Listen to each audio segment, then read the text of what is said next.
Geography at a glance চ্যানেলে সকলকে স্বাগত জানাই। আগের ক্লাসে এফপিএস পদ্ধতিতে কিভাবে অঙ্ক করতে হয় দেখেছি।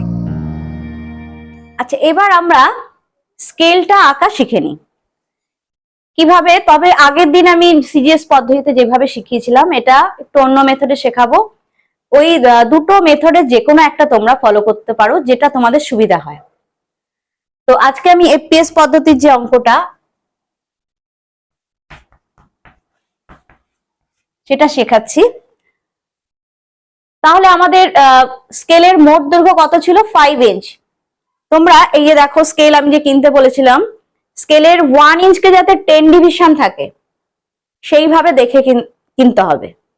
না হলে কিন্তু যখন তুমি ধরো 5.36, তখন যদি 8 ভাগ থাকে অনেক স্কেলের 1 ইঞ্চকে, সেগুলো দিয়ে করতে পারবে না। সেই জন্য তোমাদের 1 ইঞ্চকে 10 ডিভিশন আছে সেরকম স্কেলই কিনতে হবে। তাহলে তোমরা কি করবে? স্কেল দিয়ে মেজারমেন্ট করে এখানে বসাবে,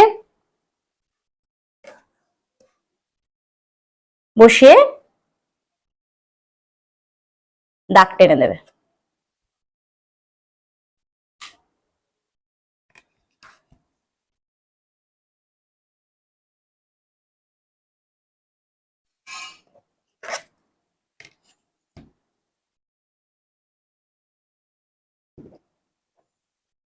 তাহলে এটা হয়ে গেল 5 ইঞ্চ। এবার কি বলেছিলাম? একটা সূক্ষ্ম কোণ বা 45 ডিগ্রি, অলমোস্ট 45 ডিগ্রি অ্যাঙ্গেল একটা আঁকতে হবে। তো সেটা এরকম ভাবে দাগ টেনে দাও।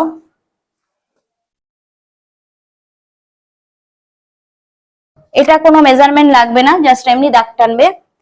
নেক্সট স্টেপ কি হবে? কাটা কম্পাস নেবে, নিয়ে মুখ্য বিভাগ কটা করতে হবে? কটা নিয়েছিলাম? 5টা। আগের স্টেপে আমরা করেছি, যেহেতু এখানে 5 ইঞ্চ 5টা ভাগ নিয়েছি আমরা মুখ্য বিভাগ। তাহলে কাটা কম্পাস বসাবে, বসিয়ে এখানে, আবার এখানে বসিয়ে, আবার এক কাটা কম্পাস মানে এখানে বসাবে, বসিয়ে দাগ দেবে, এখানে বসাবে, বসিয়ে দাগ দেবে।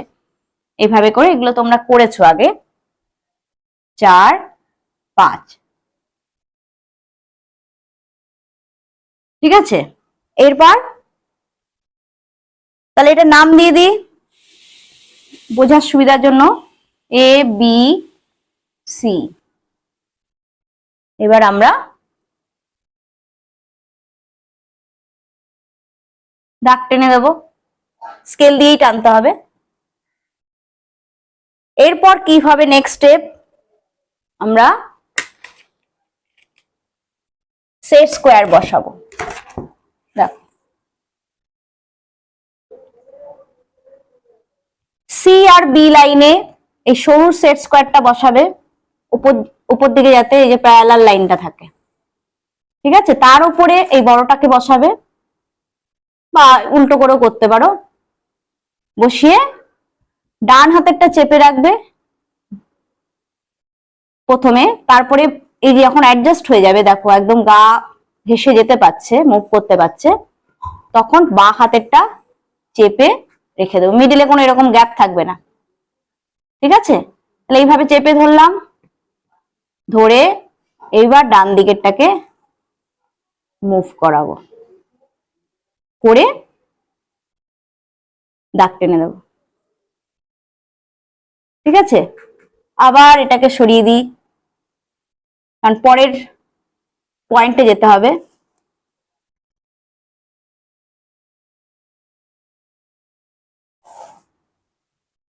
সেম ভাবে করতে হবে।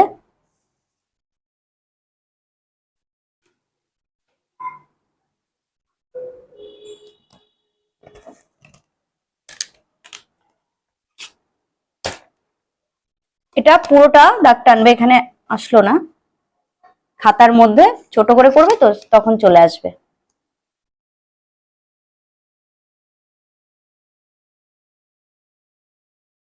নেক্সট স্টেপ কি? তাহলে দেখো, মুখ্য বিভাগকে আমরা 5 ভাগে ভাগ করে ফেললাম। এরপরে কি হবে? এ বিন্দু থেকে একটা লম্ব টানবো,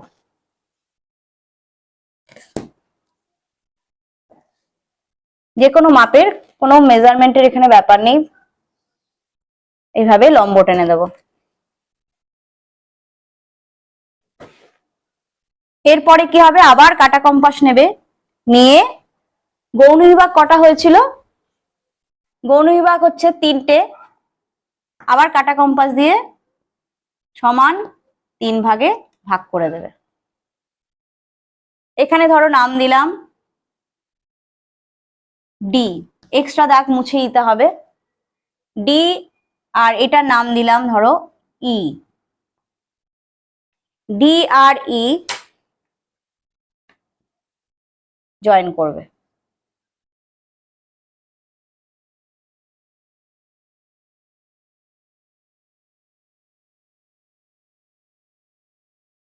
কিভাবে জয়েন করবে বলো তো, দুটো পয়েন্টে যাতে মেশে, একটা পয়েন্টের বাইরে চলে গেল, একটা ভেতরে রইলো, সেটা করবে না। ঠিক আছে, দুটো পয়েন্ট যাতে মেশে সেইভাবে তোমরা জয়েন করবে। এরপরে কি করবে, আবার সেট স্কোয়ার বসাবে। দেখো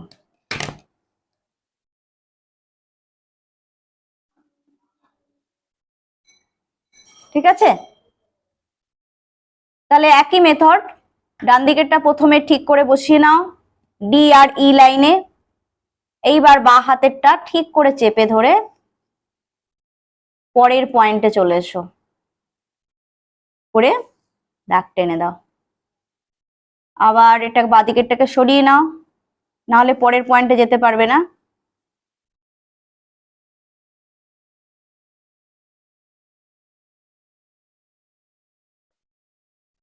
তাহলে আমরা গৌণ বিভাগকেও ভাগ করে ফেললাম। এবার কি করব, 0.2 ইঞ্চ নিচে নেব, অর্থাৎ সমান মাপের তোমাকে একটা দৈর্ঘ্য নিচে নিতে হবে। এ বি সি এসব কিচ্ছু লেখার দরকার নেই, এটা তোমাদের বোঝানোর জন্য আমি লিখেছি, তাই এগুলো আমি এক্সট্রা কিচ্ছু রাখবো না, সব মুছে ফেলবো।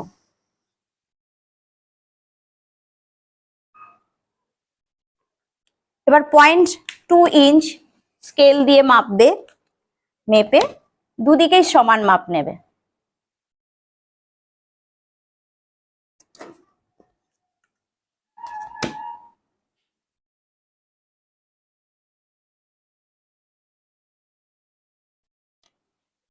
এবার দুটো আমি জুড়ে দেব।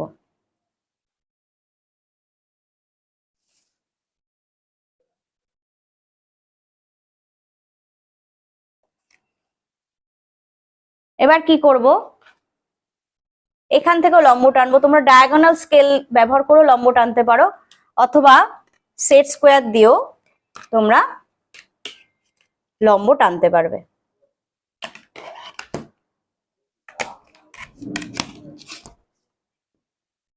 দেখো এই যে নিচে সেট স্কোয়ারটাকে বসাবে, ঠিক আছে, বসিয়ে এবার এটাকে সরাবে রেখা বরাবর, এই যে লম্ব টেনে দেবে।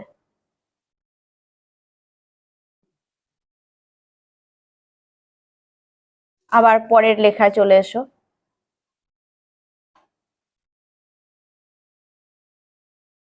এইভাবে করে টানবে।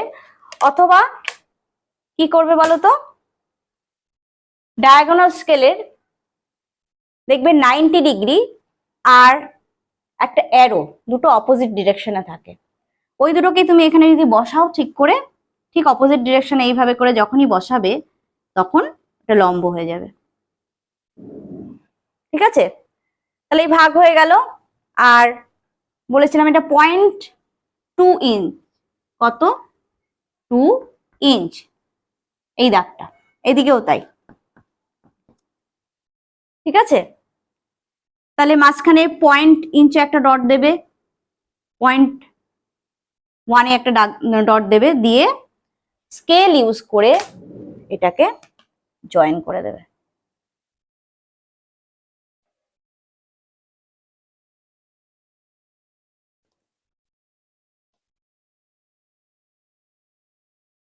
খাতায় যখন করবে তোমাদের এটা একবারই হয়ে যাবে।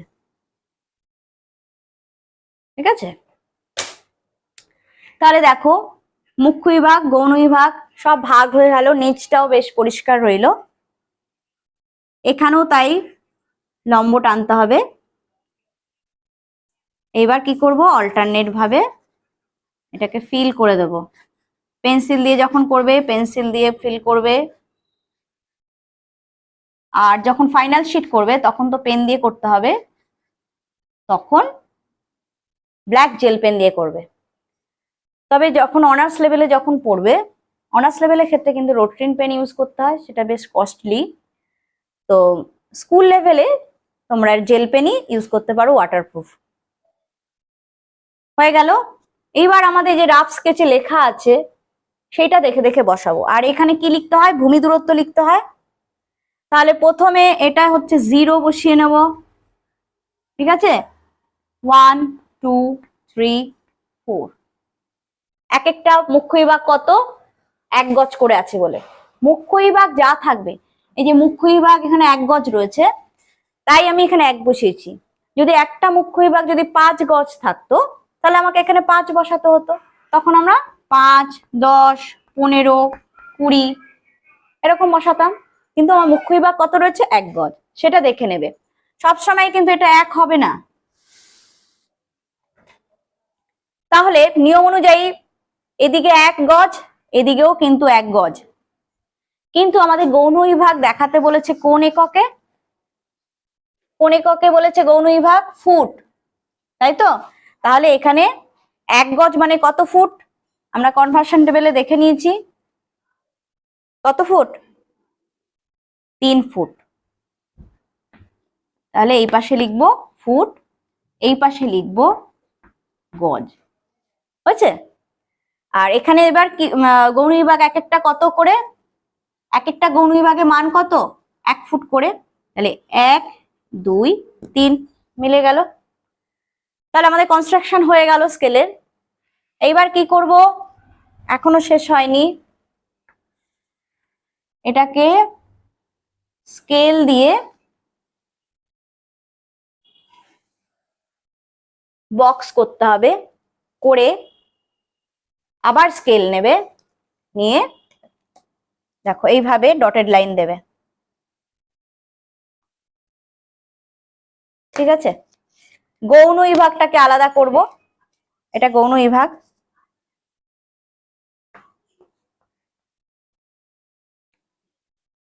এখানেও তাই।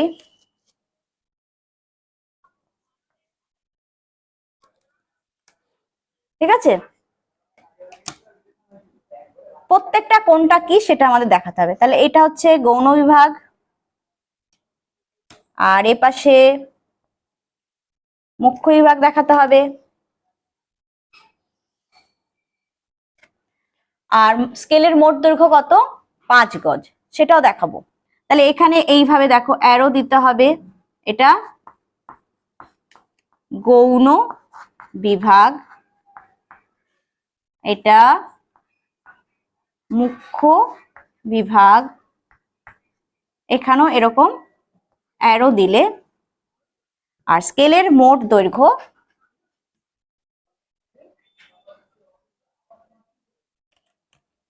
সেটাও তোমাদের স্কেল এরকম ভাবে বসাবে।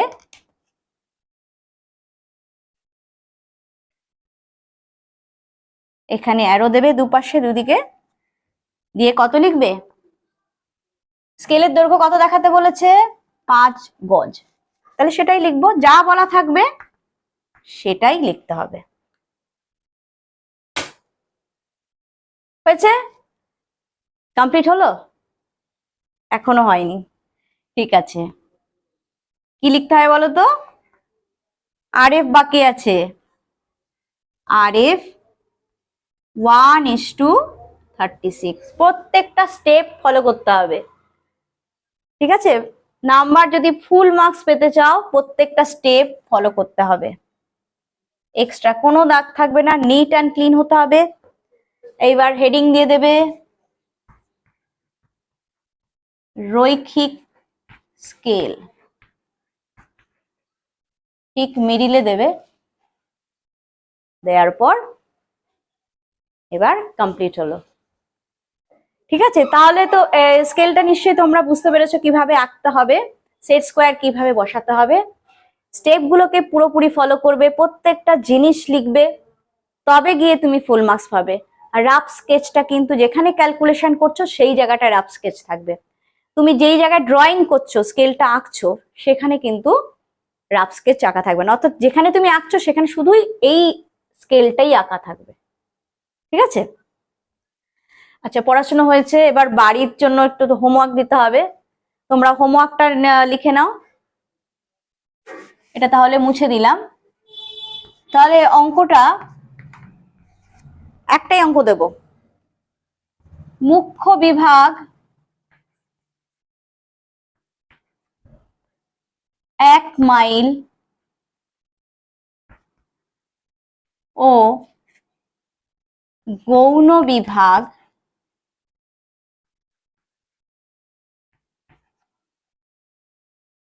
1 ফার্লং। বুঝতে পারছো তো কেন বলেছিলাম কনভার্সন টেবিলটা মুখস্থ করতে হবে? মোট দৈর্ঘ্য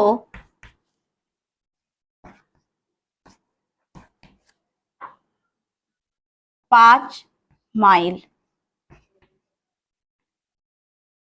RF 1:63360। ঠিক আছে? এই অঙ্কটা তোমরা করবে, কনভার্সন টেবিলটা মুখস্থ করবে, করে এই অঙ্কগুলো করবে। এখন ভাবছো যে বাবা তো অনেক কিছু মুখস্থ করতে হবে। আচ্ছা, একটা ভালো কথা বলি, এটা হচ্ছে 11-এ এখনো পর্যন্ত দেয়নি FPS পদ্ধতি, অর্থাৎ ফুট পাউন্ড এই যে স্কেলে এখনো পর্যন্ত অঙ্ক দেয়নি, মেনলি CGS পদ্ধতিতেই থাকে।